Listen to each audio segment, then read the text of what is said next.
Hey there. Tonight we're heading back, not to warm castles or candlelit feasts, but to smoke-filled huts and frozen earth. This is winter in the Middle Ages, the real one. No glory, no armour. Just peasants doing their best to survive months of cold and silence. Snow drifted through the roof. Bread turned to stone. Wolves came closer.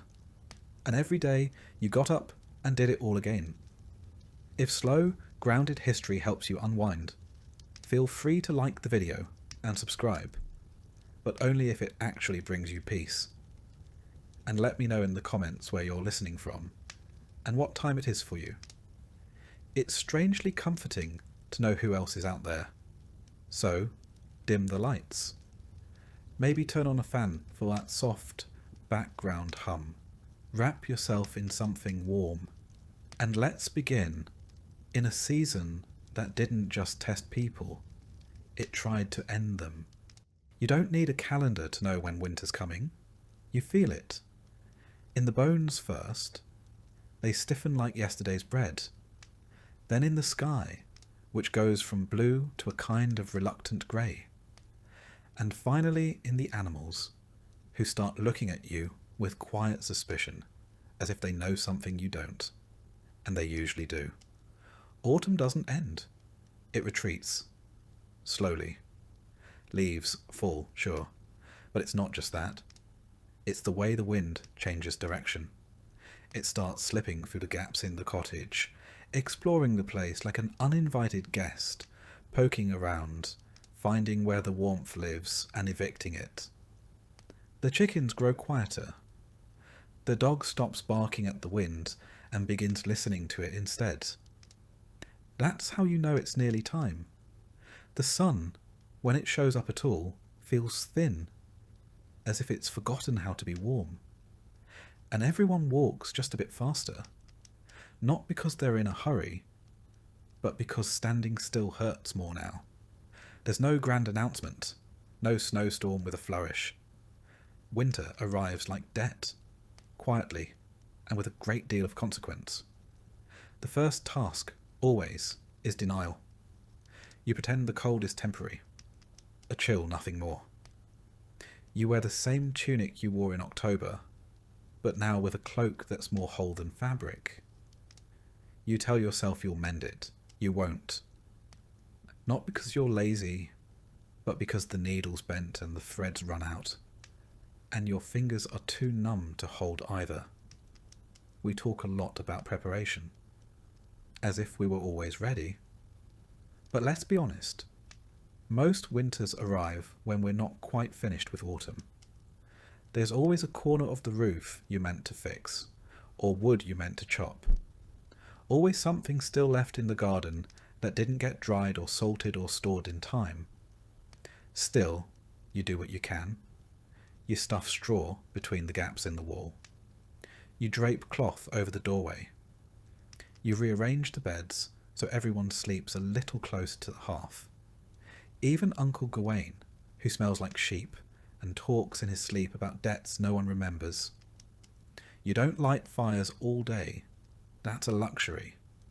Wood is for evenings, for cooking, and for the hour or so when everyone pretends to be cheerful. The rest of the time, you rely on movement, layering, and the heat of several reluctant siblings pressed together under one scratchy blanket. The animals sense it too. They linger longer near the shelter. The chickens huddle. The pigs go quiet, which is deeply unsettling.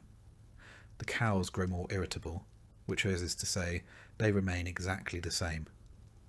Outside, the ground turns to iron. The paths that were muddy last week are now treacherous. Half-frozen ruts that twist ankles and swallow boots. Water in the bucket develops a skin of ice. You break it each morning with a ladle, then curse softly as it numbs your hands. And the sky. The sky just hangs there, low, grey, expectant, like it's waiting for something. You squint at it as if you might read it, as if clouds carry messages. They don't. But they do mean you won't see the sun again for several weeks. In town, people walk faster. They speak in shorter sentences. Jokes dry up. No one's really in the mood. Even the church sermons get a little darker. The priest reminds you that cold weather is God's way of encouraging humility. You wonder if God might try a slightly warmer lesson plan. And then, finally, one morning, it happens. Snow. Not a blizzard, not yet. Just a dusting. Like flour spilled across the fields. But it changes everything. The thatch turns white. The trees stiffen.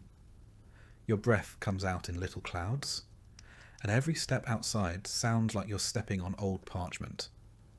And with that snow comes the realization you're locked in now. The earth has closed up shop for the season.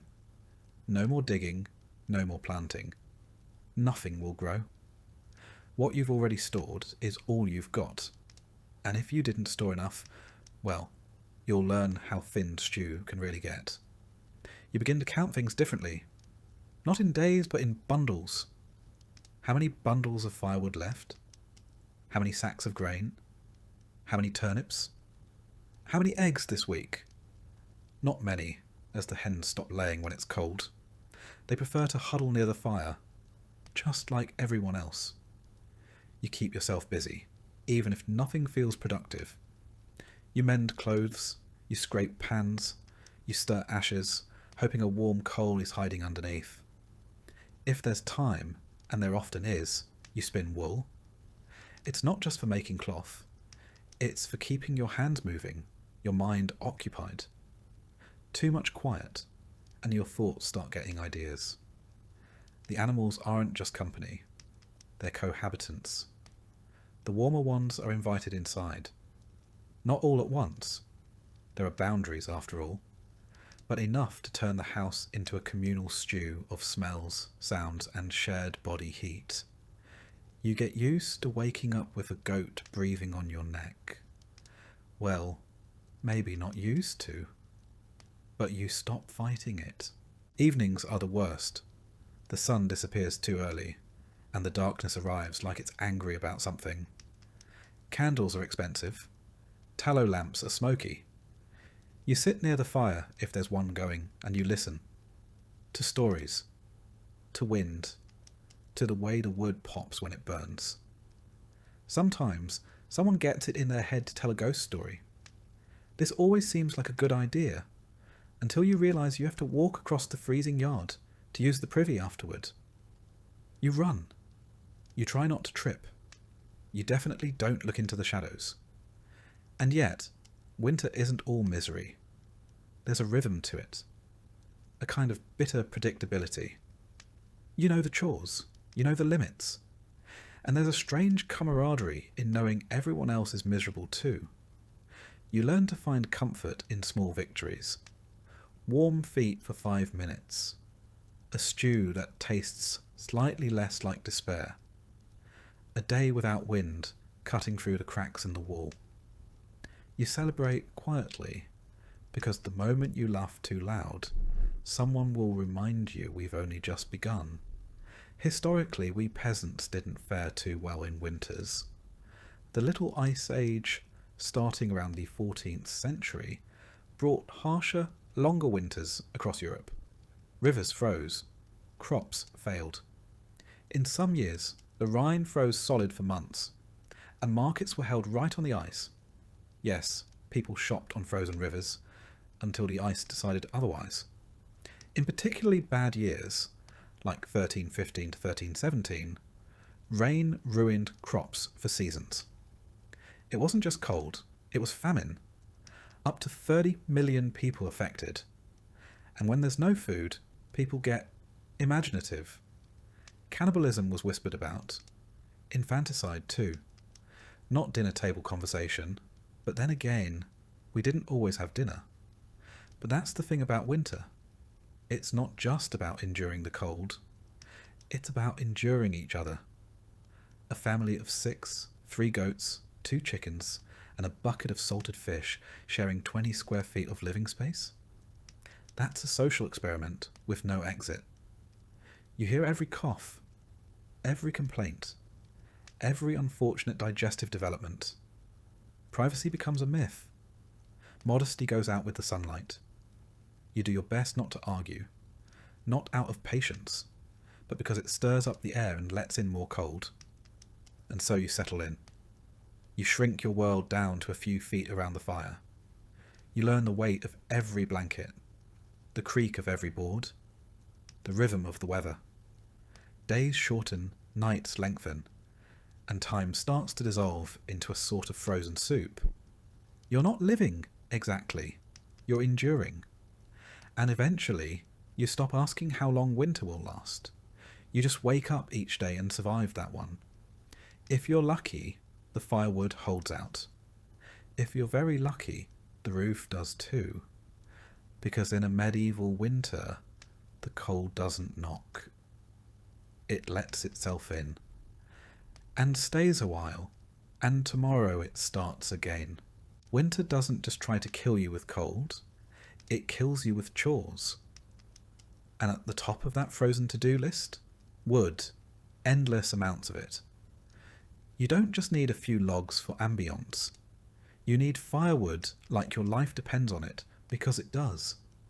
Everything revolves around fire.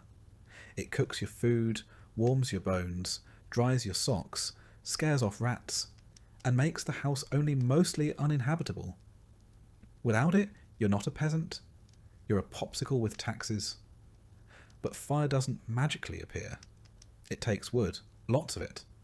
Cut, carried, chopped, stacked, and cursed at. Gathering firewood is the medieval equivalent of having a second full-time job, except this one pays in back pain and frostbite. There's no chainsaw, no gas-powered anything. Just an axe that's been in the family so long you're not sure if it's a tool or an heirloom. The handle's cracked, the blade is blunt.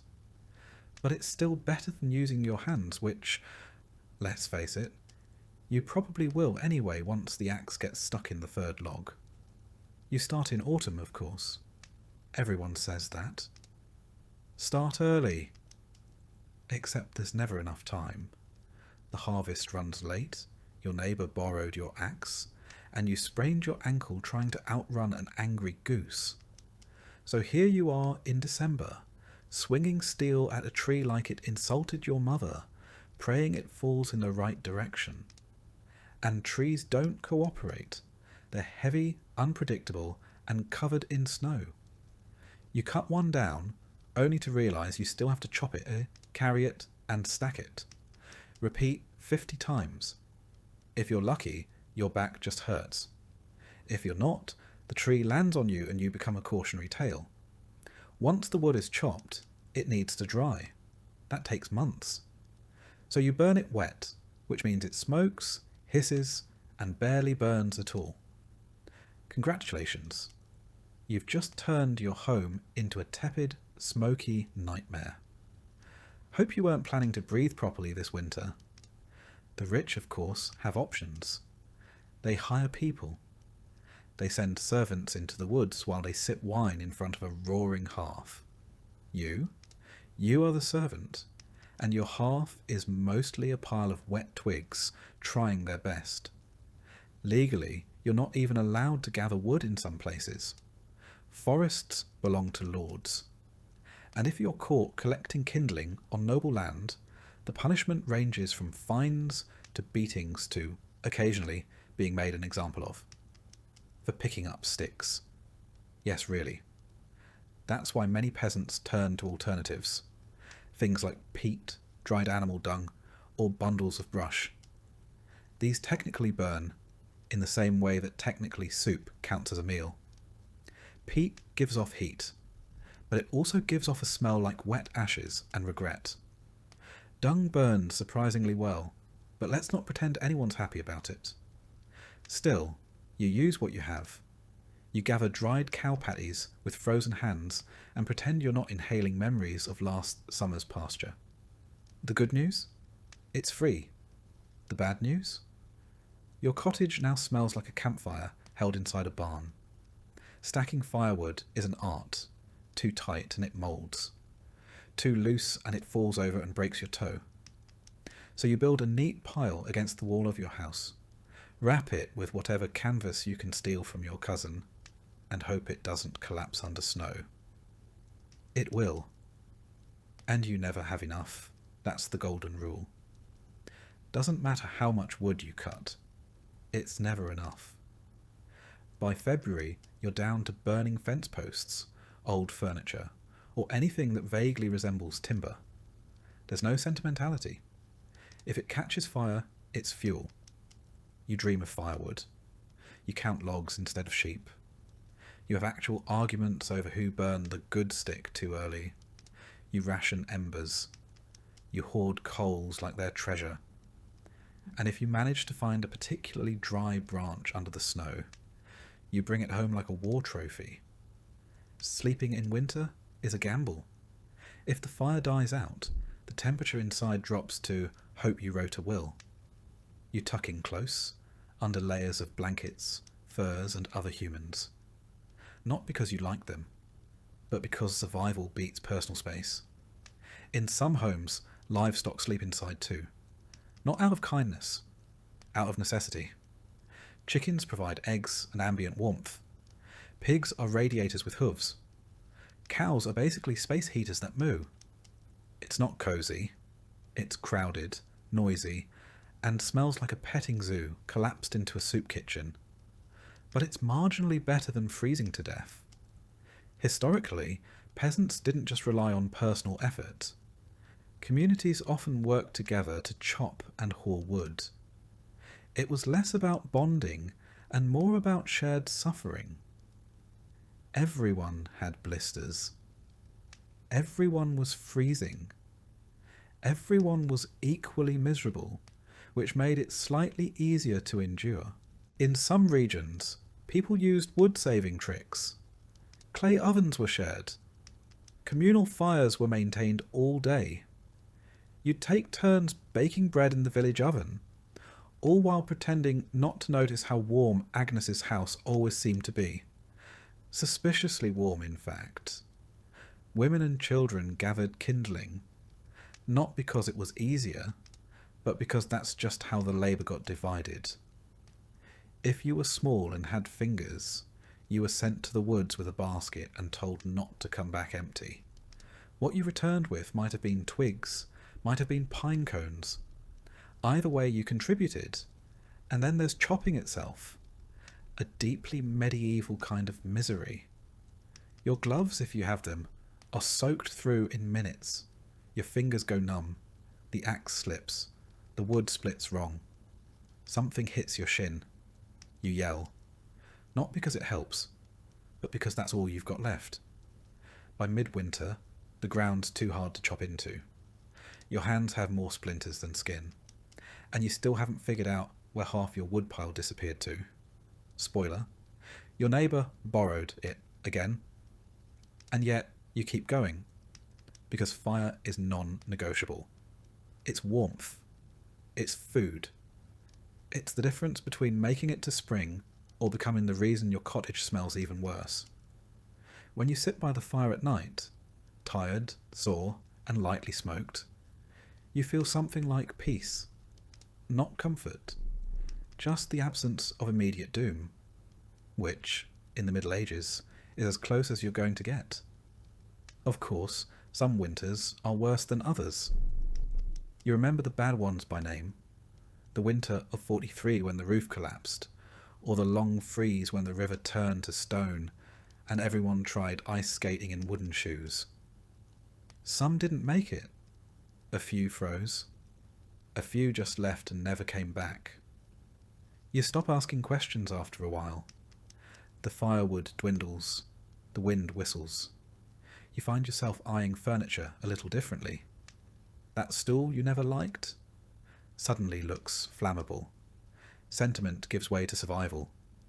If it burns, it's valuable. Eventually the thaw comes. The snow retreats like a tired thief. The mud returns. Your boots vanish somewhere in it. But you made it. You survived another medieval winter without running out of wood, without freezing to death, and without strangling your cousin for stealing your best log. That's the victory.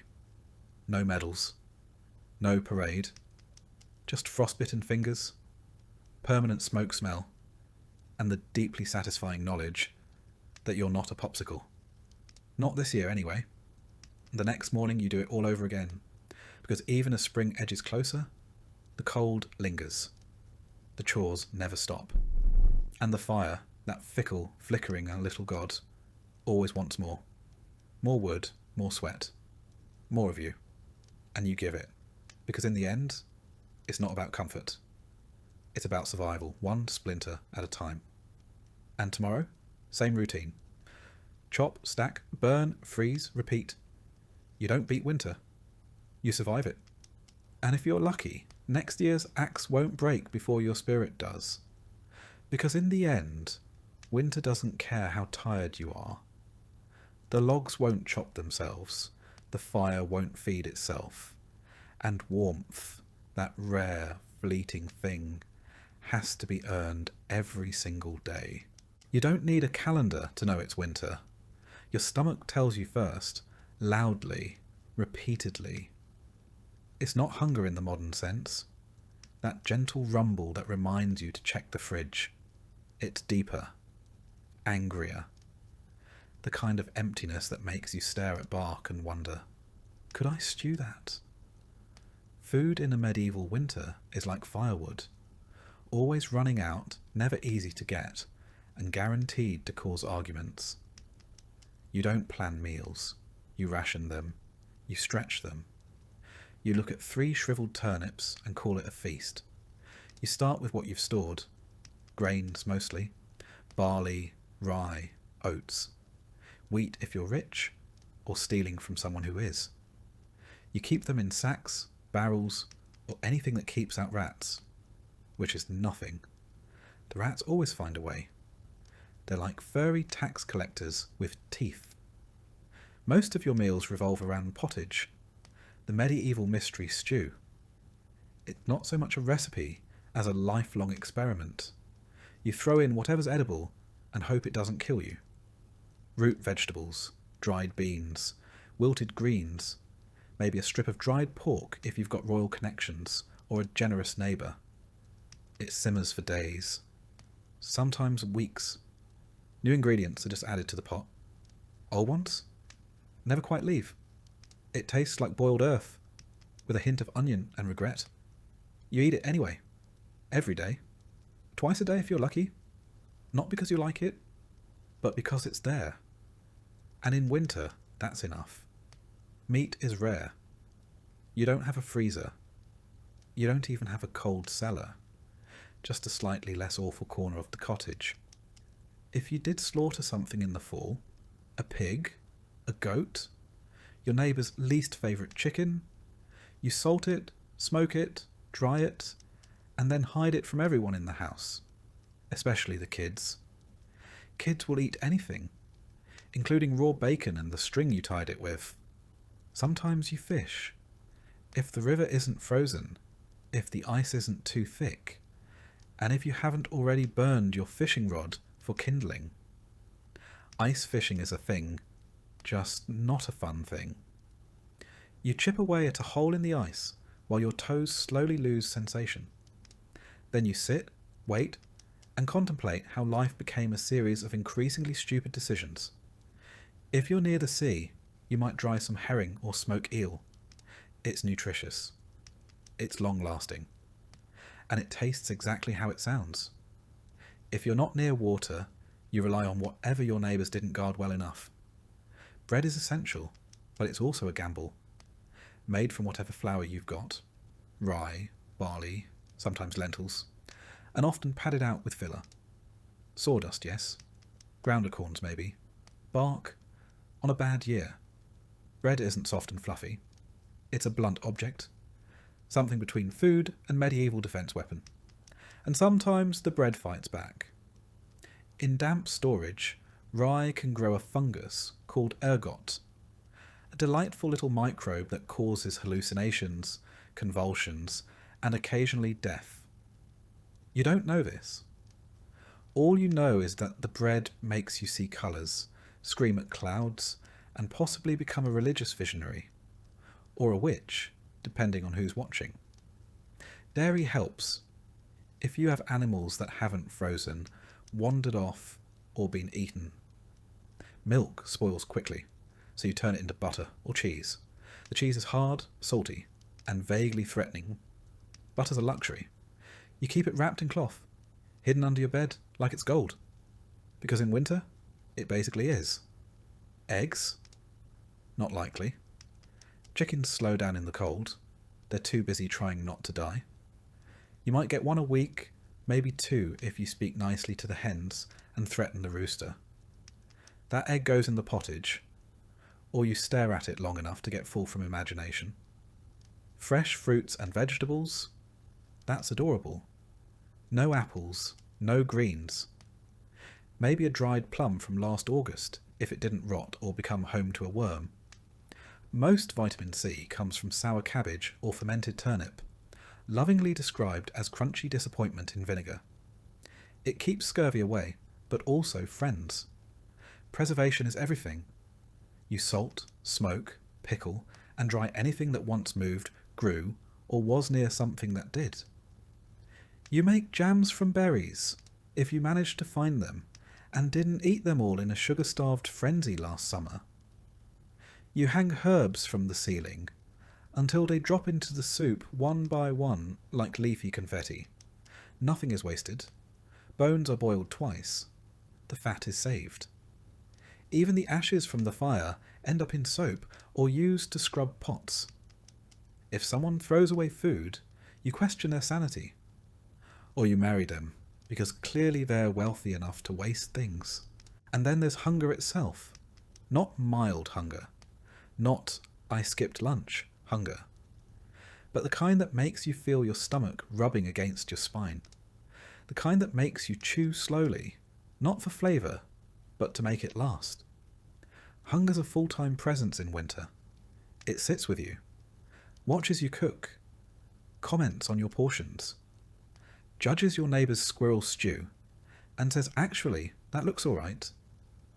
There's a rhythm to it. You wake up hungry. You go to bed still hungry. You learn to live with the gnawing feeling, like a mouse chewing inside your belly. Eventually, you stop noticing, until you smell stew from a neighbour's hut and immediately consider selling a sibling. Even the better off peasants don't eat well. They just eat slightly more of the same bland, mealy disappointment. Occasionally, someone manages a real treat. Honeycomb, fresh apple slices, a slice of salted beef the size of a coin. It's a celebration, not for the flavour, but for the reminder that life isn't always awful. And then come the lean years, the bad harvests, the crop failures. You remember the winter of 1316, or at least the stories. Heavy rains drowned the fields, rot set in, grain yields collapsed, livestock starved, entire villages went hungry. They call it the Great Famine, not for dramatic flair, but because it really was that bad. Some people ate roots, some ate moss. Some, well, let's just say medieval cookbooks don't list stewed shoe leather for nothing. Monks kept records, bless them. They wrote about entire families vanishing, about parents choosing which child got the last crust, about people found dead in snowdrifts, clutching turnips like treasure. It's not folklore. It's the forgotten footnotes of history. And when you do find food, the fire's gone out. So you eat cold stew by candlelight, huddled under a fur that still smells like the animal it came from. And you're grateful, because at least it's food. At least you get to chew something that isn't your own lip. Meals are short, the hunger is long. You scrape your bowl clean, not out of manners, but because you need every crumb. You lick your fingers. You scrape the pot. You consider eating the pot. Then remember it's your only one. Your body changes. You move slower. You lose weight. You don't call it dieting. You call it still alive. And yet you keep going. Because hunger is a fact, not a crisis. You don't expect to feel full. You just hope not to feel worse. That's winter. Not a battle. but a negotiation between you, your pantry, and the number of meals until April. There's no holiday feast unless you're lucky or well connected. Maybe you save a sausage for Christmas. Maybe a neighbour shares a pie made with mystery meat and courage. You don't ask questions. You eat, you smile, and you try not to cry when it's gone in 3 bites. Even the celebration foods are practical. Spiced ale, if you can afford spices. Nut cakes, if anyone had nuts. Pies filled with dried fruits, soaked in syrup and desperation. They're more ritual than indulgence. A way to remind yourself that joy exists, even if it's crusted in soot and shared with a dozen shivering relatives. So, what did you eat in a medieval winter? Anything that wouldn't eat you first. Anything you could preserve, hide or boil until it stopped arguing. You didn't dine, you survived. Because in the end, hunger wears a wool coat. It wraps around you. It stays close. It whispers in your ear. And when spring finally arrives, the first green shoot you see, you don't admire it. You bite it. Your home in the Middle Ages is not a refuge. It is not a sanctuary. It is not, by any modern standard, a building. It's more like a wooden suggestion of shelter, loosely stapled to a dirt floor and held together by good intentions, dried mud, and the unspoken agreement that nobody sneezes too hard. Let's start with the walls. Wattle and daub if you're lucky. That's woven wooden strips covered in mud, straw, and whatever else was lying around. Cow dung, hair, gossip. You pack it all together and pray it hardens before the next storm hits. Spoiler, it doesn't. On a good day, the wind whistles through the cracks. On a bad day, the wind howls through like it owns the place and wants rent. There is no insulation. There is no sealant. There's just the outside and slightly less outside. Your roof is thatched, of course, which sounds quaint until you realise it's just dried plant matter arranged in a vaguely triangular shape. It leaks constantly. Rain comes in. Snow piles up. Birds nest in it. Mice move in and start charging rent. If you're lucky, it only partially collapses during a storm. If you're not, you wake up with your ceiling in your lap and a chicken on your face. The floor? Dirt? Just dirt? If it's muddy, you wait. If it's frozen, you slip.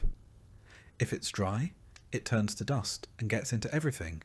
Your lungs, your eyes, your soup. You try throwing down straw to soften it, which lasts approximately 6 hours before turning into a trampled, mouldy paste that somehow smells like feet and despair. Windows? Don't be silly. Glass is for churches and rich people. You have holes. If you're feeling fancy, maybe you stretch some oiled parchment over the opening. It lets in light and also every draught between now and Easter. Curtains? Number cloth is too valuable to waste on luxuries like privacy. Doors barely latch. Hinges groan like wounded animals.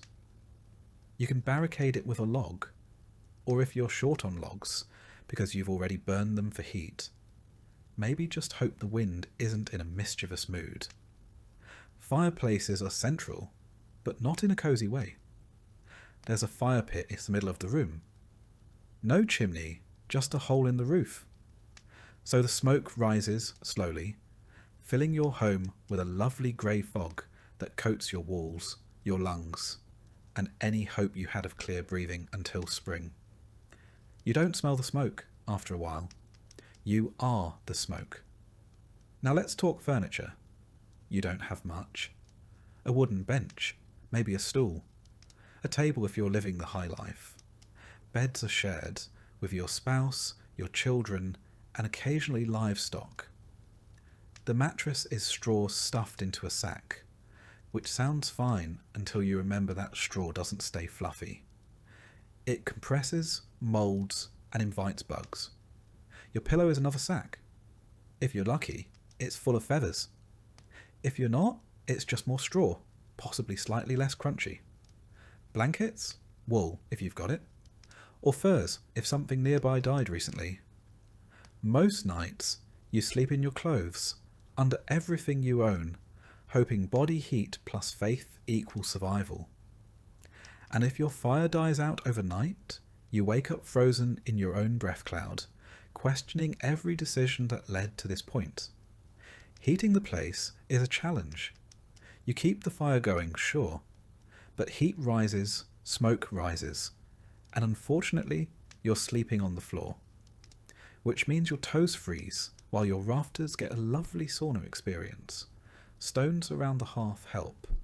They absorb heat and release it slowly, but only if you have enough fuel to make them warm in the first place. You seal up cracks with moss, cloth, or mud. It doesn't work. The wind finds a way. It always finds a way. There are days when you swear the air inside is colder than the air outside. And you do something about it, but your fingers are too numb to untie your cloak. Lighting's another delight.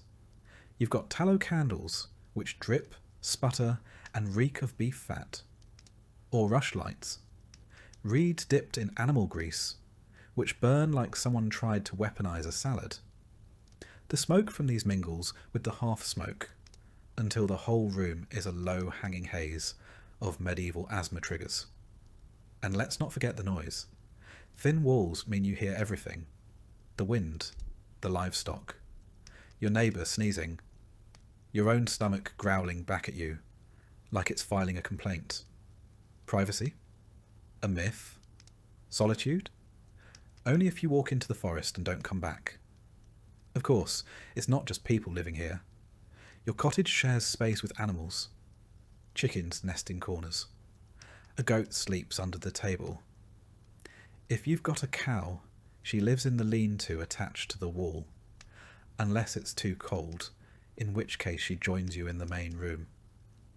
There is no such thing as indoor and outdoor. There is only not dead from the cold. This makes the house warmer.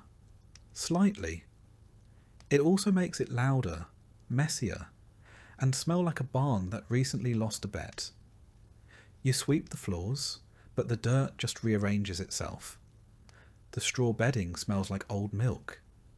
And if a chicken decides to lay an egg next to your head in the middle of the night, you say thank you and try to fall back asleep before it poops on your blanket. Your roof also houses guests. Birds, rats, insects. The thatch is thick enough for nesting, which means, come spring, you'll hear the pitter-patter of tiny feet above you at all hours. Sometimes they fall in. It's normal. You scream. The rat screams. And then you both pretend it never happened. Maintenance? Constant. Door cracks. Rafters bend. Doors sag. The wind tears the roof. You fix what you can with what you have, and which is string, hope, and a very dull knife. You can't afford nails.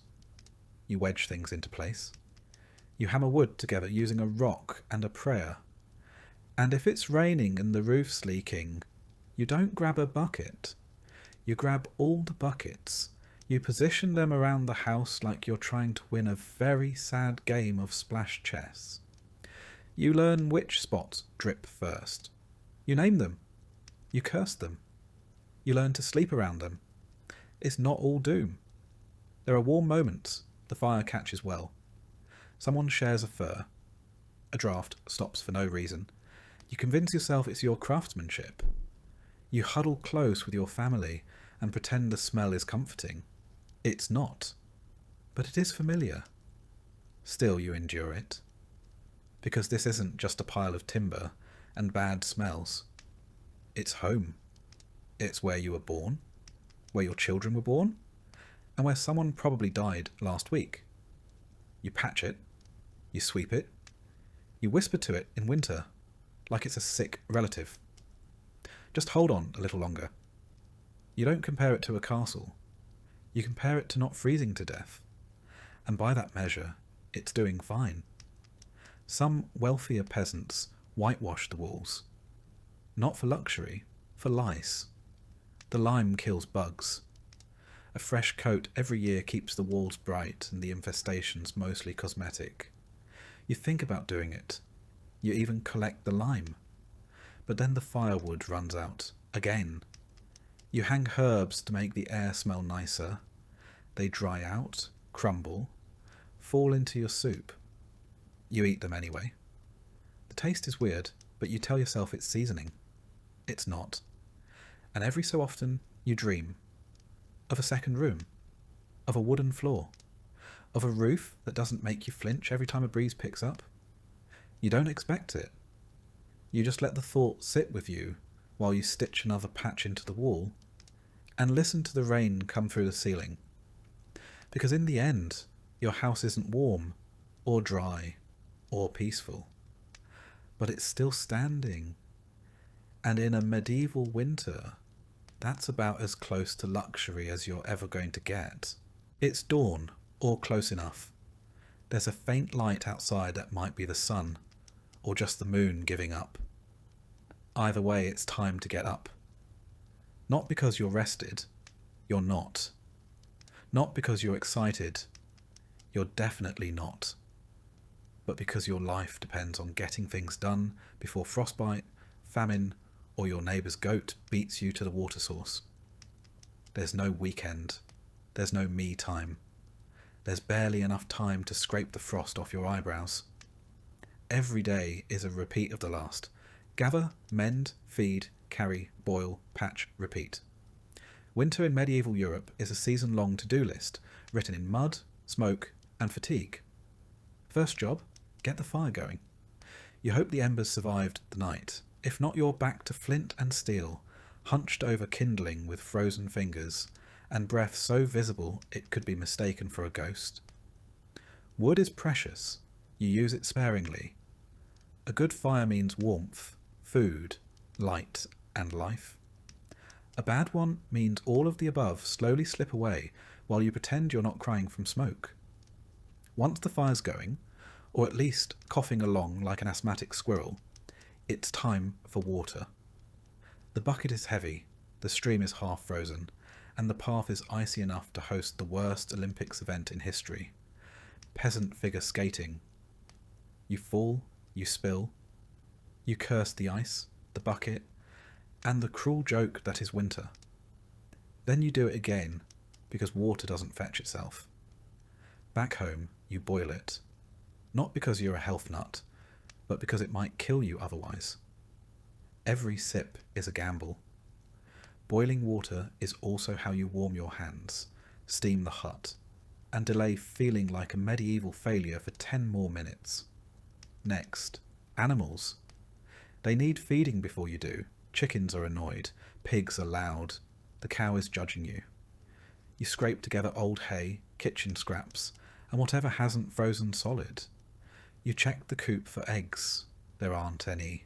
Again. The rooster, however, has plenty of opinions. If it snowed overnight, you clear the path to the door.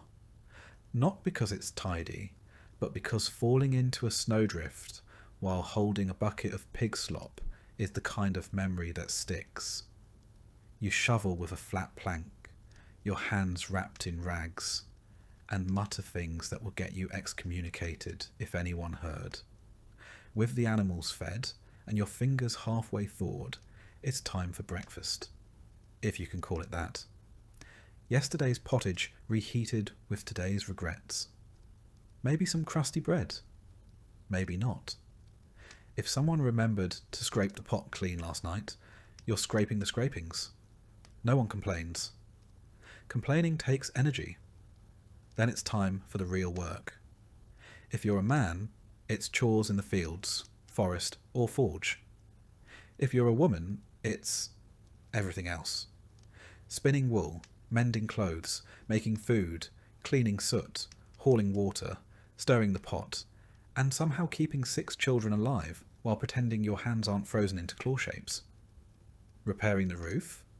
That's your job. Fetching firewood? Also your job. Making sure the goat doesn't freeze, escape, or explode?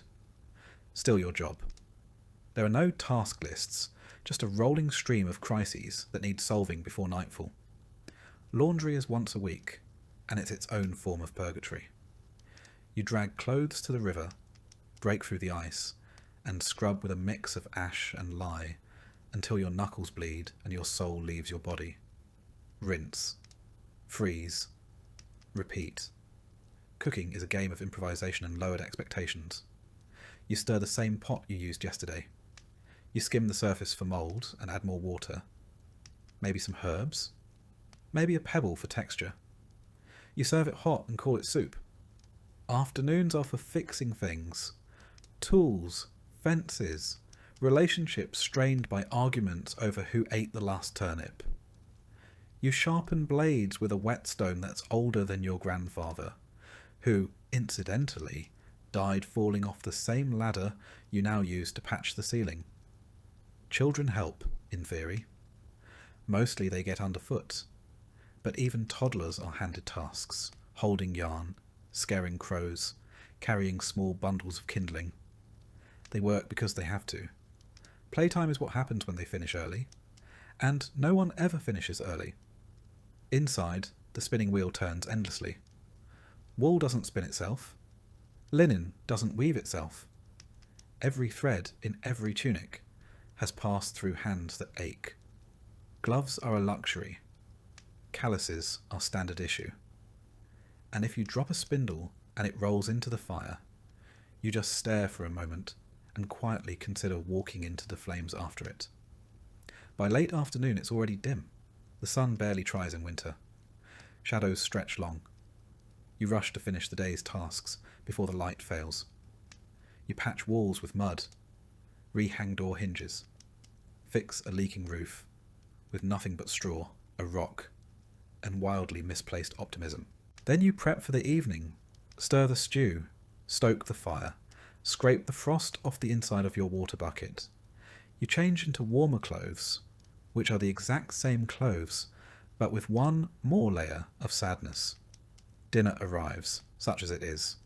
A bit of stew, some bread, a communal mug of weak ale, or water that's been boiled 3 times just to make it less deadly. You sit near the hearth.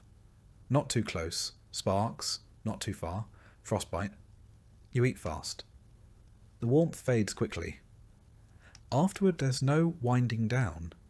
You're still spinning thread, mending socks, patching cloaks, scraping soot. Children sleep near the fire, in a tangle of limbs and snoring. Adults stay up, not for leisure, but because the fire needs tending and tomorrow's firewood needs hauling. If you're lucky, there's a song. Someone sings softly while spinning or shelling peas. It's not joyful, but it is comfort. A reminder that life still exists outside the labour. Just barely. Night falls early. You lay down in the same clothes, under the same damp blanket, on the same straw mattress. You listen to the wind rattle the shutters. You hear the goat fart in its sleep. You hope the roof holds. You hope tomorrow is warmer, or at least not worse. You fall asleep mid-thought, not because you're calm, but because exhaustion is the only lullaby you can afford. Of course, this is just one day. Tomorrow you do it all again. Every chore repeats. Every moment aches. There's no such thing as catching up, only falling behind more slowly. Holidays are rare and misleading. A day off might mean attending church in the cold, standing for hours while a priest reminds you that suffering is good for the soul. Then you return home and catch up on the chores you couldn't do because of all that spiritual enrichment.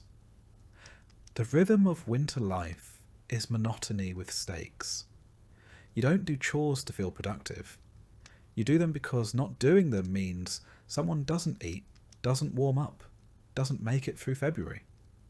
The margin for error is microscopic. A torn cloak, a lost hat, a broken tool, all potential disasters. Every task, no matter how small, hums with quiet urgency. And still, you keep going, because you must. Because no one else is going to haul that water, mend that wool, feed that goat, or boil that grey, slightly suspicious stew. This is your life. This is your winter. and the chore never ends. Sometimes you wonder what it would be like to rest, truly rest, to sit, to breathe, to not have a list in your head that stretches from dawn to dusk.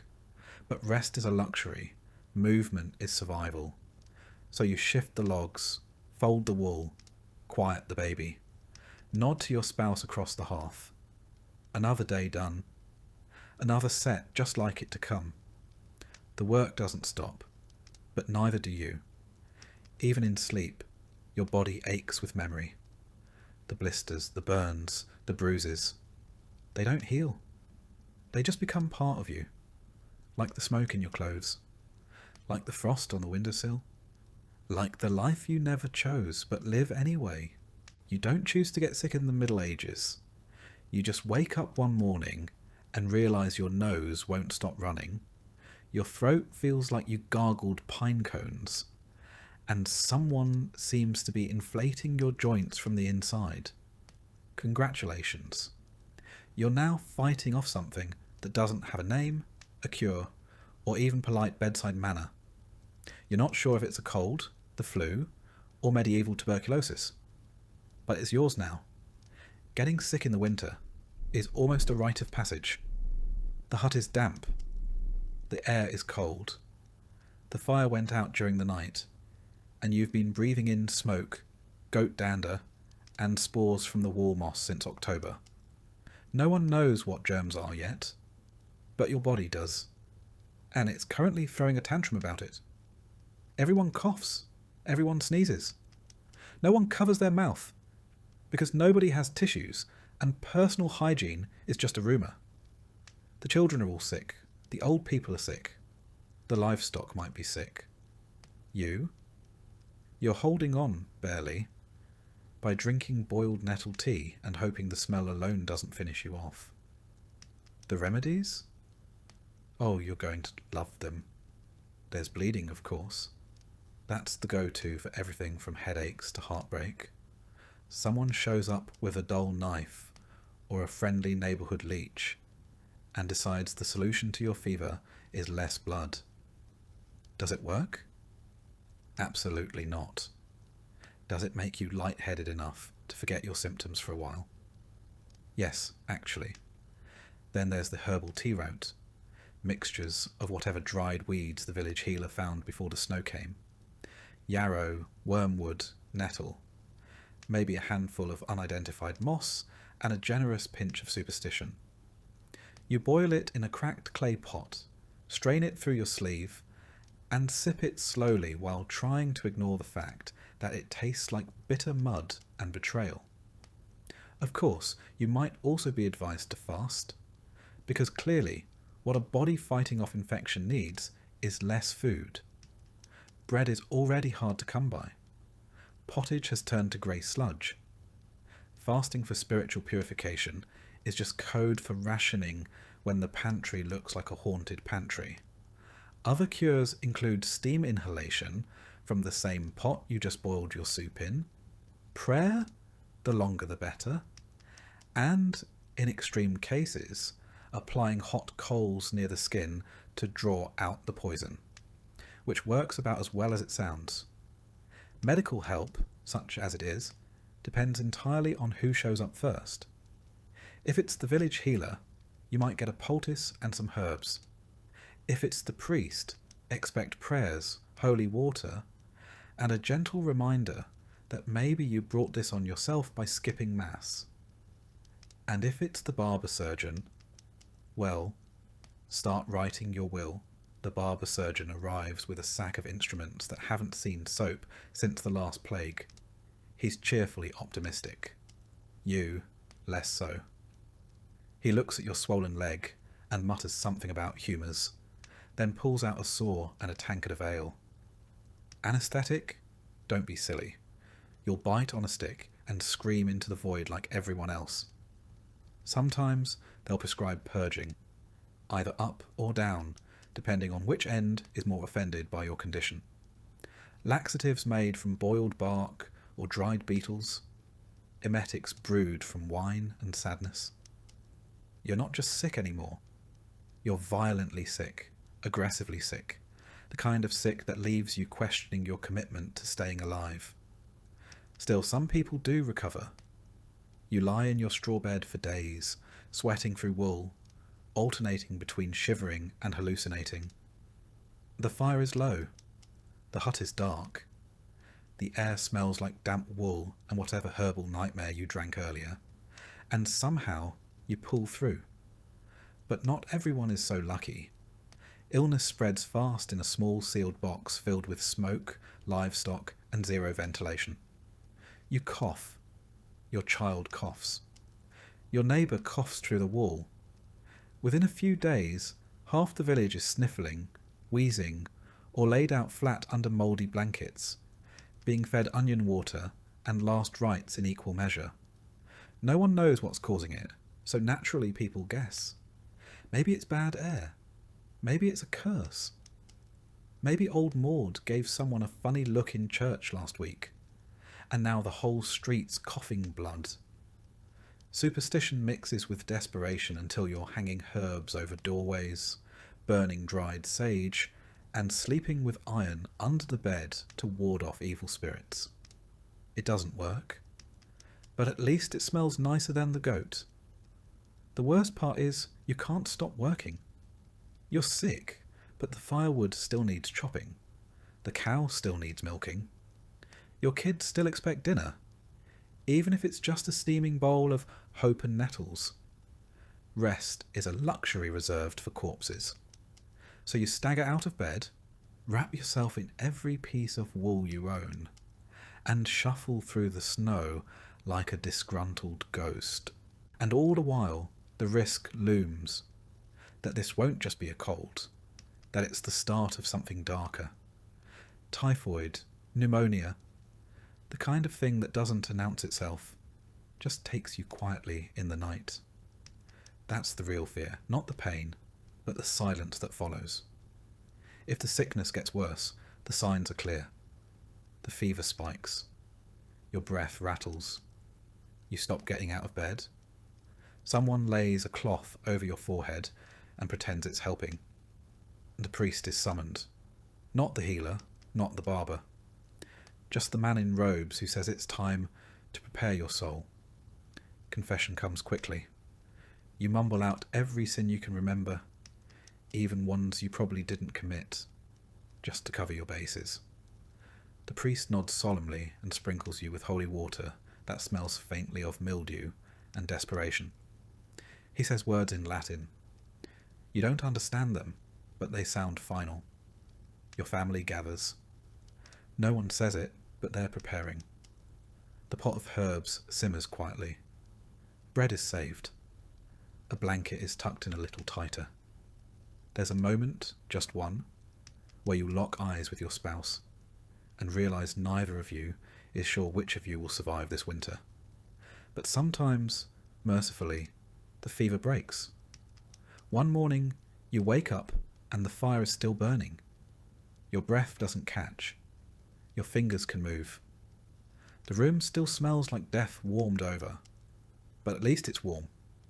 You've made it, barely, and now comes the long road back to functional. Recovery, however, is not glamorous. Your legs are weak. Your back aches. You haven't eaten solid food in days, and even if you had some, your stomach's not convinced it wants it. You get up too fast and nearly faint into the fire. Your first trip outside feels like crossing a frozen tundra on legs made of disappointment. No one throws a celebration. You just pick up where you left off. There's kindling to split, cloaks to mend, and a suspiciously bloated pig to investigate. If your voice still cracks from the infection, too bad. If you lost a few pounds, well, silver lining, less strain on your shoes. And just because you survived this one doesn't mean you're done. Illness never really leaves. It waits. In the corner, in the wind, in the shared mug, or the unwashed cloth. You live in a world where health is a passing visitor, not a resident. Still, you carry on, because there's no other option. You cough less. You breathe a little easier. You no longer see strange shapes in the corner of the room. The colour returns to your face, along with the weight of everything that still needs doing. Because in the Middle Ages, illness comes free, but survival, that's extra. You don't brag about surviving.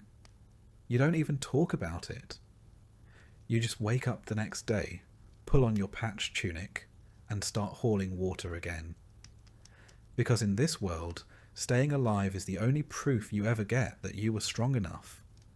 And even that, in a winter like this, feels like a small kind of miracle. Truly, authority in medieval Europe wasn't a suggestion. It was a fact of life, like mud, cold, and that one neighbour who always smells like pickled turnips.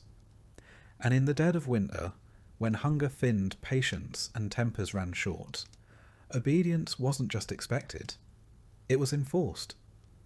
You don't talk back. You don't complain. You don't ask why unless you enjoy the taste of public punishment and splinters.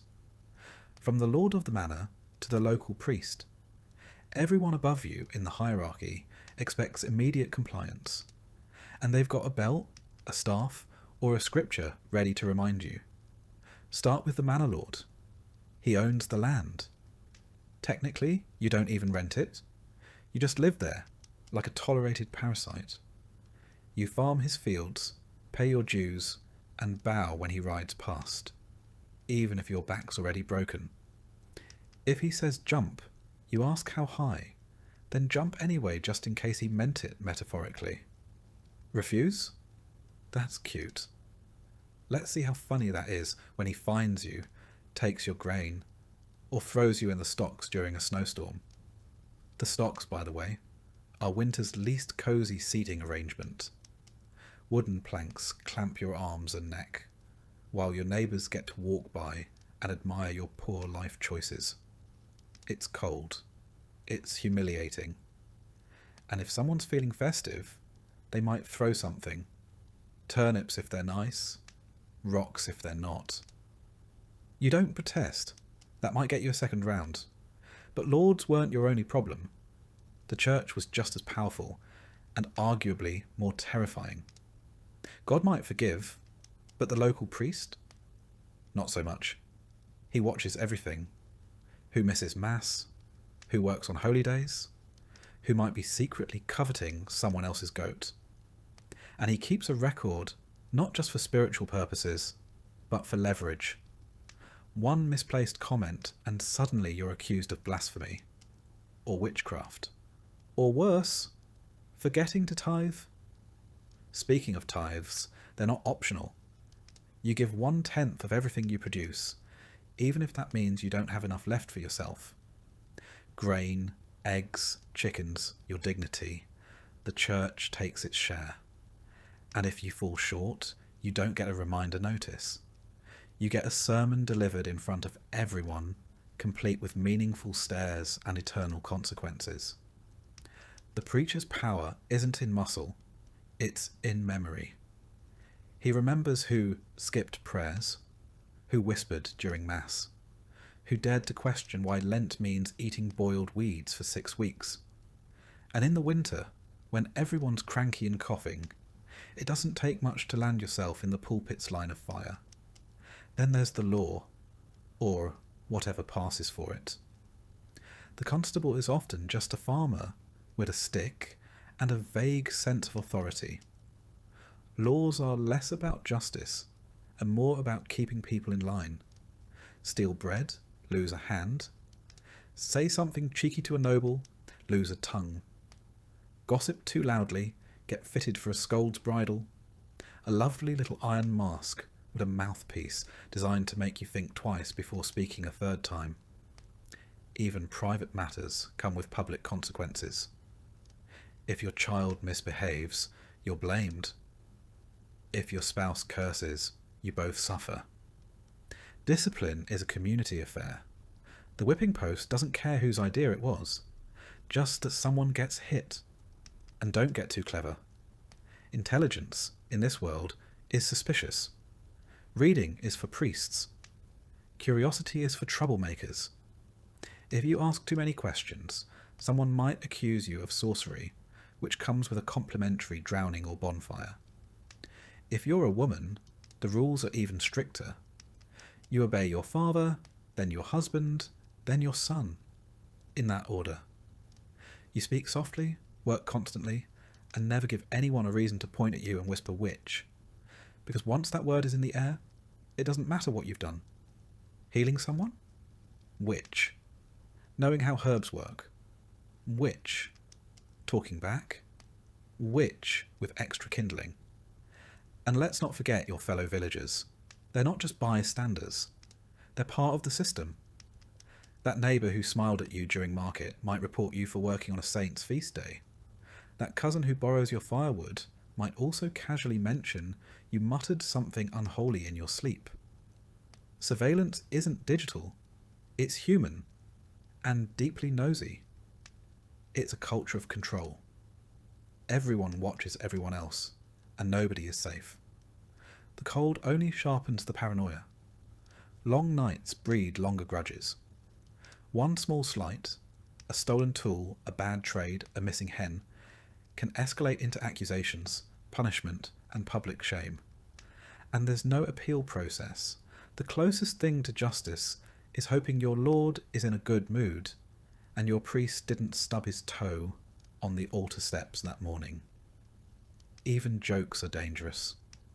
Say the wrong thing in the wrong tone near the wrong person, and suddenly your sense of humour is considered evidence of sedition. Laughter is fine, if it's at the Lord's joke, at the priest's sermon, or at someone currently in the stocks. Anything else is suspicious. Winter makes everything worse. People are hungrier, colder, and meaner. Punishments hit harder when your skin's already chapped and your spirit's already cracked. A slap in summer is an inconvenience. In winter, it's a deep sting that doesn't fade for days.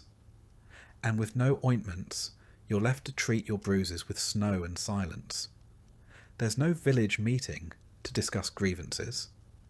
There's just top-down orders and bottom-up obedience. And if you push back, if you speak your mind, advocate for fairness, or question why Father Thomas gets extra rations every Friday, well, you're courting a punishment that might outlive your usefulness to the village. Even animals get better treatment if they're productive. A healthy ox is more valuable than an injured peasant. A goat that gives milk gets fed before you do.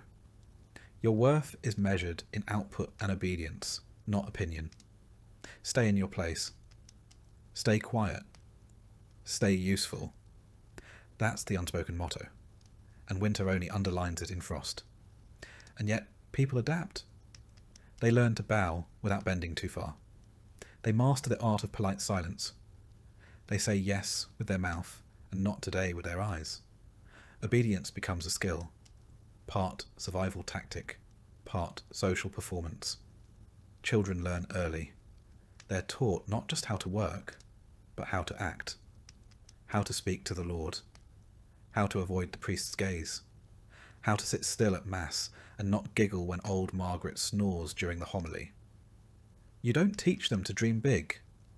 You teach them to stay small, unnoticed, and intact. Even religion, the supposed comfort in a world this hard, is used as a leash. You're reminded weekly, sometimes daily, that obedience brings salvation. That questioning is the road to hell. That God is watching. And also, coincidentally, so is Father Thomas, who seems a little too invested in whether or not you kneel deeply enough during prayer. At night, the village is quiet. Not peaceful, just quiet. The kind of quiet that sits heavy.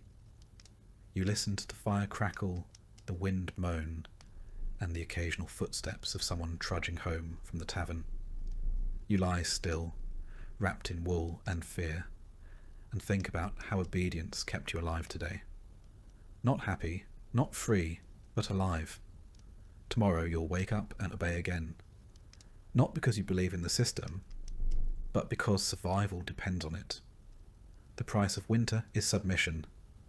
and everyone pays, whether they mean to or not. You don't question the cold. You don't question the rules. You just pull on your boots, bow your head, and keep moving.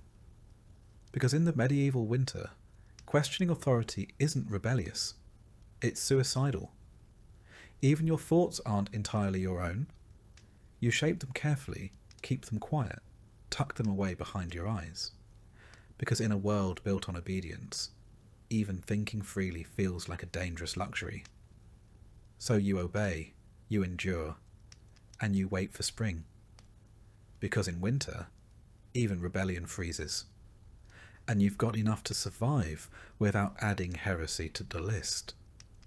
So you lower your eyes, seal your lips, and carry on, like everyone else.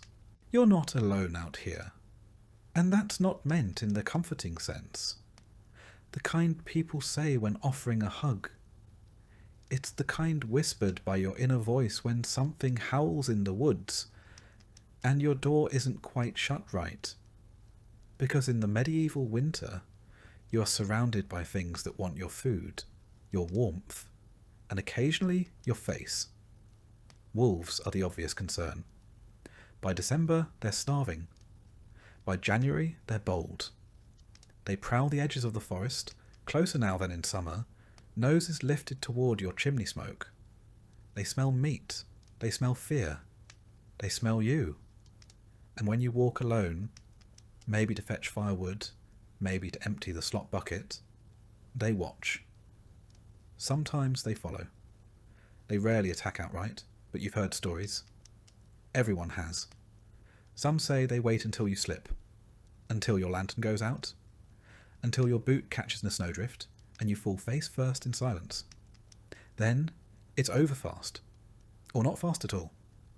But wolves aren't the only ones watching. There are smaller predators, quieter, sneakier, and often already inside. Rats don't care about the cold. They've made themselves at home, tucked behind sacks of barley, scurrying under your straw beds, nibbling anything remotely edible, and some things that aren't. You've heard them at night, the gnawing, the skittering. The occasional scream from someone discovering a rat had made a nest in the laundry pile. They eat grain, soap, leather. They chew through your shoes, your belts, the bindings of the only book in town. If it can be chewed, it will be. And when food runs low, truly low, rats become more than pests. They become a test of what you're willing to kill in the name of dinner. Cats help when you've got them, but a good mouser in winter is almost worth more than a child. And they know it.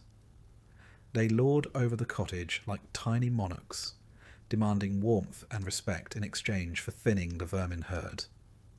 If they don't feel like hunting, well, too bad. The rats resume their midnight buffet, and you wake up to something missing a corner. Then there are the dogs, not all of them friendly. Some are village strays, half-wild things with torn ears and ribs showing through their fur. Most were abandoned when food got tight. Now they roam in loose packs, sniffing at doors, chasing chickens, and occasionally cornering someone too slow to close the gate. You don't trust them, they don't trust you. They bark at ghosts, and sometimes at nothing at all. But when they're hungry enough, barking turns into biting. Out in the woods, you've heard rumours of lynxes. Rare, but not impossible. A blur of fur and claws that disappears before you're even sure it was real. Mostly they avoid people. Mostly. But if one showed up in the village, no one would be surprised. Just unlucky. Boars are worse. Big, mean, and stupid. They don't hunt you. They charge you. Especially if they're cornered or desperate. You've heard of men losing legs to a wild boar tusk. Or lives. In the leanest months, some still try to hunt them for meat. Sometimes they come back with dinner. Sometimes they don't come back at all. And just when you think the outside is bad, remember, the inside isn't much safer. The cold drives more than rats indoors. Spiders, beetles, centipedes, things that crawl and crunch underfoot, all come looking for warmth. You step on them barefoot at dawn and pretend not to scream. You sweep them into the hearth and watch them sizzle, then go back to stirring your soup like nothing happened. If you're storing food for winter, dried meat, apples, cheese, or salted fish, you guard it like treasure. Not because you're greedy, because you're in competition with everything else that breathes. The mice are relentless. The mould creeps faster than your fingers can scrape. And the family dog, if you have one, has taken to staring at the larder door like it's made of dreams. Some families hang food from the rafters to keep it safe, which works, until something climbs the wall and steals it anyway. You've found half-eaten sausages on the floor, tiny bite marks in your bread, and worse, droppings in the flour bin. You wipe them out, close the lid, and pretend it's still usable, because waste is luxury, and you can't afford either.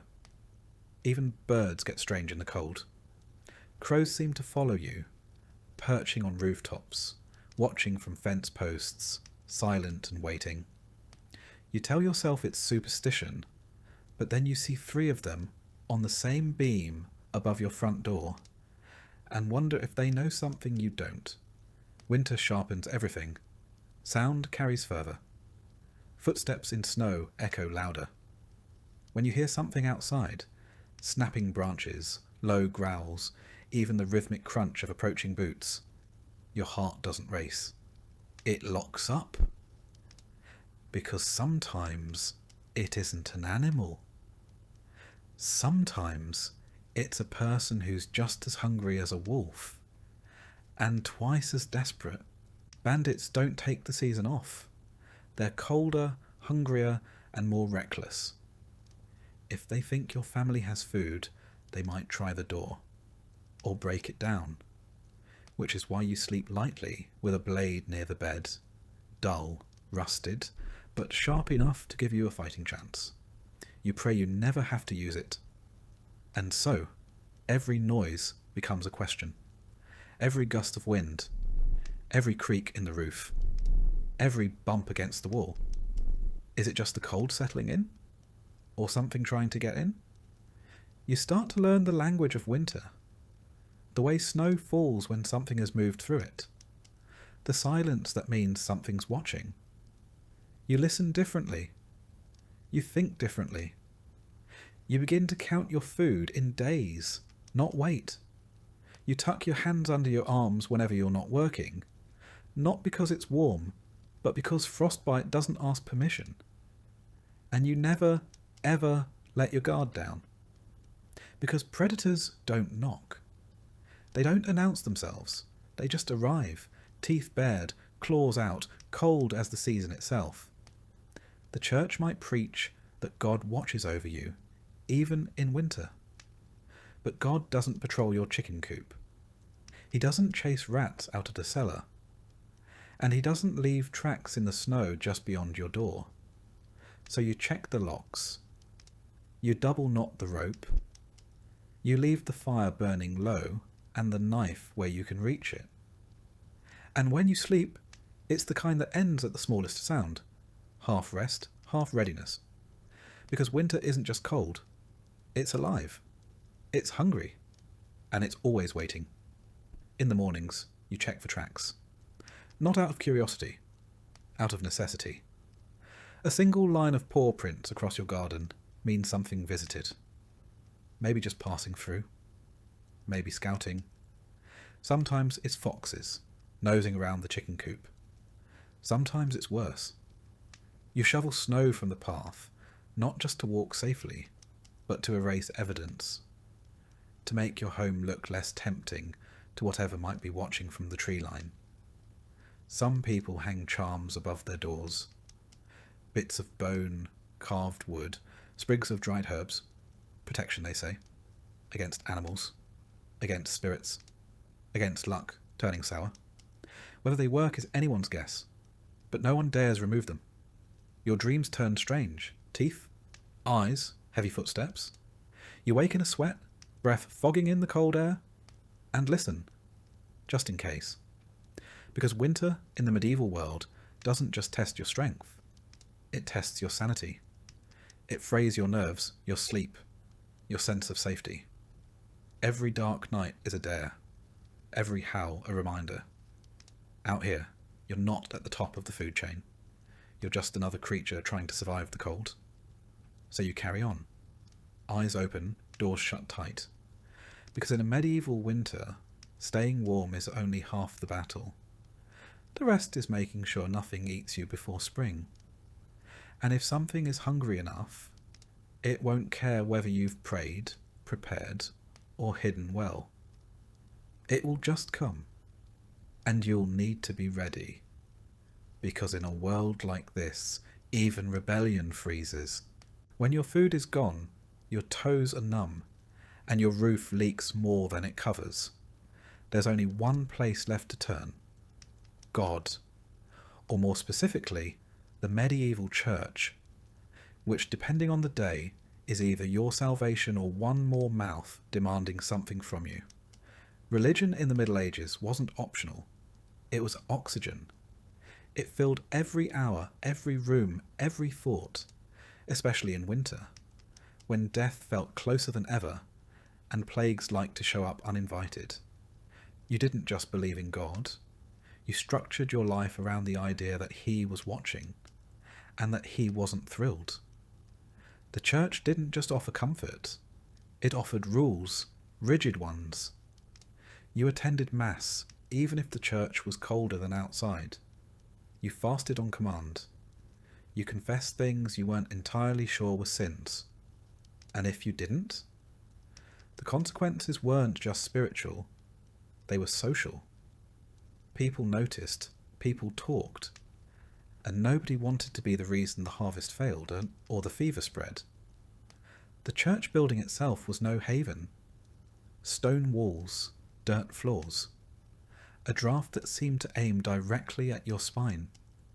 You'd huddle beside your neighbours, trying not to shiver loud enough to be accused of weakness, while the priest, layered in robes and spiritual authority, droned Latin none of you understood. But you nodded anyway, because it wasn't about comprehension. It was about obedience. Mass didn't pause for weather. If the river froze over, you crossed it. If your child had a cough that sounded like the devil himself had taken up residence in their lungs, you wrapped them up and brought them along. Missing Mass wasn't just frowned upon, it was noted. By the priest, by your neighbours, by that one old woman who never blinked and always sat in the front pew. And let's not forget tithing. 10% of everything you had, or were supposed to have, went to the church. Not 10% of your surplus. 10% of everything. Whether your family was living on turnip broth and stringy boiled oats didn't matter. The Lord still needed his cut. Apparently, heaven had expenses. During winter, religion wasn't just ritual. It was survival theatre. People prayed for everything. Warmth, food, health, the strength not to strangle their in-laws after 3 months of being snowed in. Every problem had a saint. Sick cow? Saint Eligius. Frozen fingers? Saint Polycarp, probably. Lost your axe in the river? Saint Anthony. Lost your mind trying to survive January? Saint Dymphna, patron saint of those just barely holding it together. And then there were relics, bones, teeth, splinters of alleged crosses, handkerchiefs that once touched someone holy. These were housed in glass cases, silver boxes, or whatever could be fashioned out of melted down spoons. People would trudge through snow and slush for miles just to glimpse one, kiss it, and whisper a prayer. Not because they fully understood the theology, but because they were out of options. Miracles, at least in theory, were always possible. You could be healed, your baby could recover, your pig might stop foaming at the mouth. And if none of that happened, well, Perhaps it was your fault for not believing hard enough. Or for that unconfessed sin you were pretending didn't count because it happened in the dark. Confession was its own sort of winter ritual. You'd kneel in a wooden booth, knees frozen, voice low, whispering your sins to a man who already suspected what you were going to say. The priest didn't flinch. He'd heard worse. Always had. Adultery, theft, envy. That time you accidentally ate bacon on a fast day. You said your piece, got your penance, and left the booth feeling briefly lighter, until the guilt crept back in 5 minutes later. And then came fasting. Advent, Lent, Saint days, no meat, no eggs, sometimes no dairy, in the middle of winter. When you already hadn't tasted meat in a month, and your last egg froze solid before you could crack it. You'd huddle over your sad little stew, made from whatever hadn't moulded yet, and call it holy sacrifice. But you didn't dare question it. The church was everywhere. It owned land. It controlled calendars. It collected dues. And it told you explicitly that everything you endured in this life would be worth it if you followed the rules. And if you didn't, eternal fire. Not metaphorical fire. Actual burning, shrieking, forever fire. That's what waited for you if you slipped up. The weather itself was a sermon. A sudden storm. God's warning.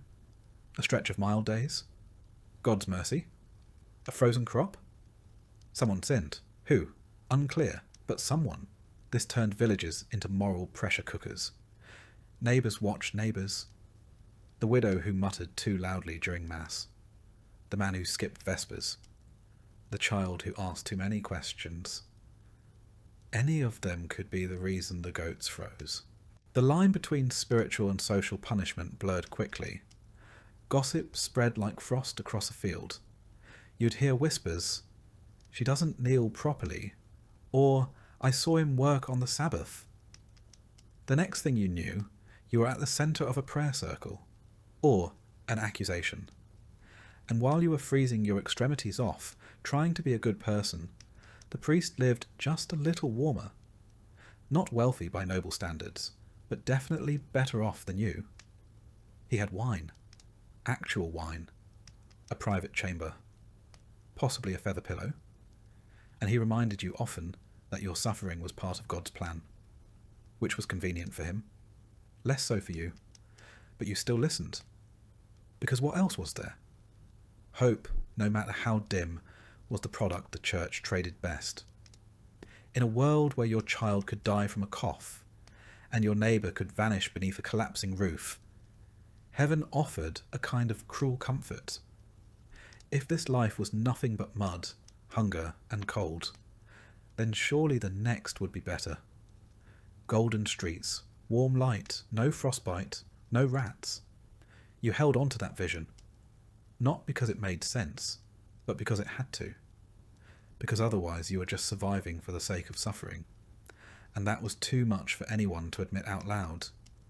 You'd carve little crosses into the beams above your bed, whisper rosaries in the dark, tie charms to your belts, saints for safety, saints for sleep, saints for not dying before morning.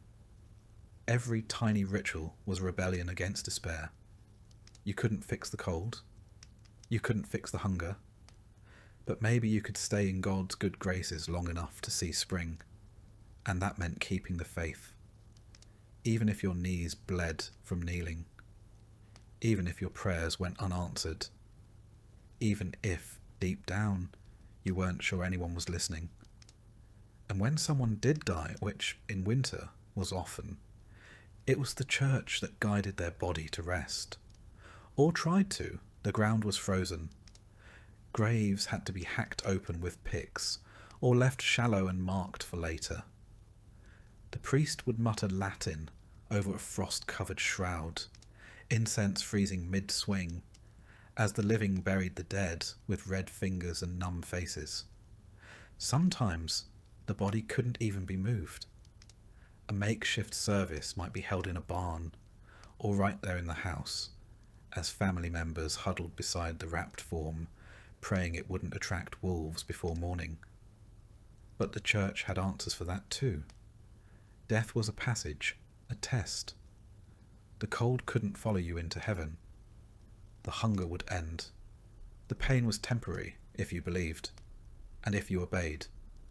So even in the worst moments, kneeling in a church so cold, your breath fogs the hymnal, confessing sins just to feel some control, praying to a saint you barely remember the name of, you kept going. Because faith, in the medieval winter, wasn't just about Salvaven. It was about survival. And when the cold howled loudest, it wasn't the fire or the food that kept people going. It was the quiet hope that someone, somewhere, was listening. Because in a world ruled by frost and famine, belief was the last thing that couldn't be taken. There's a lie people like to believe about winter, that it ends in March. That spring arrives like clockwork, just when it's needed most. Flowers blooming, birds returning, the sun stretching its golden fingers across thawing fields. But in the Middle Ages, winter didn't care about calendars. It came when it wanted, left when it was finished. And sometimes it didn't leave at all. March could be just as cruel as January. Snow still fell. Ice still clung to the eaves like it had paid rent. The wind kept howling, and the sun stayed low, pale, and deeply unhelpful. Mud replaced snow, but that didn't mean life got easier. It just meant your boots got heavier. Spring was a rumour. Hope was a dangerous luxury. By the time the snow finally melted, the damage had already been done. The ground thawed, yes, but the people didn't. What winter didn't freeze, it starved. What it didn't starve, it broke. Bones, tools, spirits.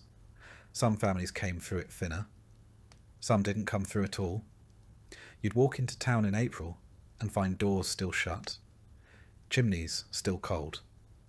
No smoke, no footprints, just silence, and that particular kind of stillness that means someone didn't make it. Maybe it was the old man whose cough never got better.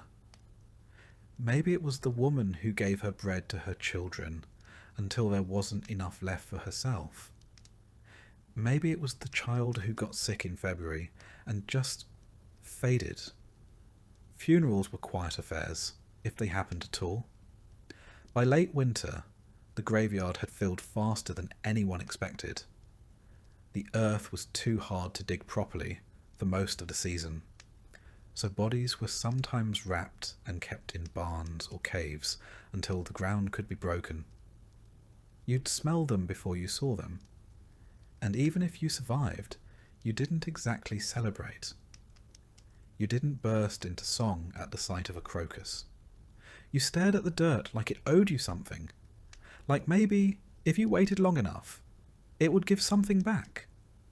Food, hope, a reason. Spring was not a joyful rebirth. It was a slow, muddy crawl out of the grave you nearly slipped into. You were alive, yes, but different. A little quieter, a little thinner. You laughed less. You trusted less. You had seen what hunger could do, what cold could steal, what desperation could turn people into. You didn't talk about it, not directly, but you saw it in each other, in the way people flinched at loud noises, hoarded crumbs, stared too long at piles of firewood as if counting them like coins. You could tell who had seen someone die. You could tell who had buried their own. And the hunger didn't end just because winter did. Your stores were empty, your livestock thin. Nothing had grown yet. It would be weeks, months even, before the fields fed you again. Until then, it was the waiting game. You boiled the same roots. You baked the same rock-hard bread. You hoped the rains came and not another frost. And then there was the work. Winter didn't just starve you. It broke your tools, rotted your thatch, collapsed your sheds. Spring meant fixing everything. Fences, roofs, wheels, muscles. You had to patch, plant, chop, haul. There were no breaks, just new tasks stacked on top of the old ones. You planted seeds with fingers still cracked from frost. You hoed soil while coughing up the tail end of a January illness. You did all this while pretending you weren't still hungry, weren't still grieving, weren't still having dreams about being chased barefoot through snow by something with your brother's face. Records from the time, where they exist, speak more in silence than statistics. Parish logs list who was buried, but not why. Chroniclers write of harsh seasons, of unusual mortalities. They don't mention that a village of 60 might be 40 by April, that 10-year-olds looked 20, that women miscarried from cold alone. What we know is this: medieval winter wasn't something you got through. It was something you survived, in the strictest sense. You made it to the other side, not untouched, not whole, just breathing. And even that was rare. No one talked about trauma. The word didn't exist. But the symptoms did. In every hollow stare, every child who flinched at the wind, every man who woke up shouting in the middle of the night. You were expected to move on, to rebuild, to be grateful. But some people didn't move on. Some stopped talking. Some drank more. Some prayed more. Some just faded. They worked the fields without speaking, ate without tasting, looked through their families like strangers. These were the survivors too. The church offered language for some of it: divine testing, trials, purification through suffering. But even that started to feel thin when your baby didn't wake up, or your mother was buried with the thaw. God's will only goes so far before it starts sounding like a shrug. But still, you kept going, because there wasn't another option. You fed the chickens. You mended the door. You taught your surviving child how to tell if the flour had gone sour. Life resumed, not because it got better, but because no one told it to stop. And eventually, one day in late May, something green would appear. Not much, just a sprout. A weed, probably. But still. It was enough to stop and look at. Enough to feel, briefly, like the world might soften again. Spring didn't erase anything. It just buried it under fresh chores and thinner shadows. The losses stayed. The silence remained. You remembered every name that didn't make it. And when the thaw revealed things lost in snow, a boot, a rusted knife, a child's doll, you picked them up gently and didn't say a word. You'd hear laughter again eventually. Quiet, careful laughter. Around a new fire, beside a pot of something marginally more edible. It wouldn't last long, but it was something. A child might chase a chicken through the yard. Someone might play a tune on a battered flute. The smell of wet earth and budding grass replaced the stink of mildew and death. Not joy, not yet, but motion. And that was the best you could ask for. You didn't expect happiness, just less pain. You learned to plant early, to store better, to brace harder. But you also knew, deep in your bones, that next winter could be worse. It was always just a matter of when. And so you lived, with scars, with stories, with a cautious kind of hope. You didn't talk about the worst of it, because what was the point?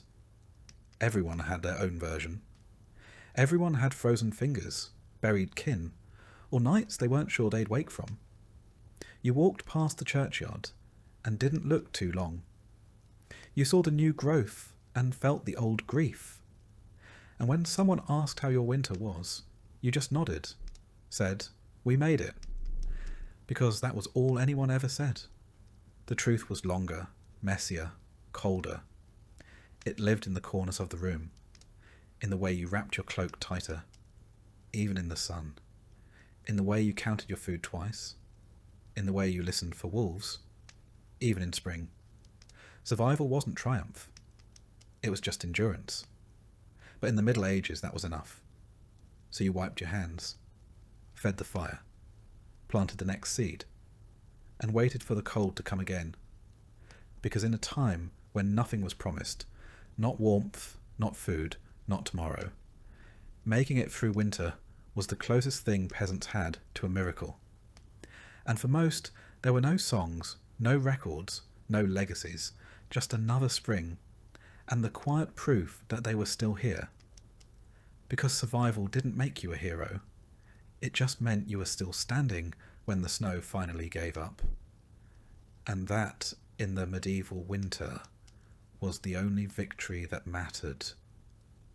One more breath, one more season, endure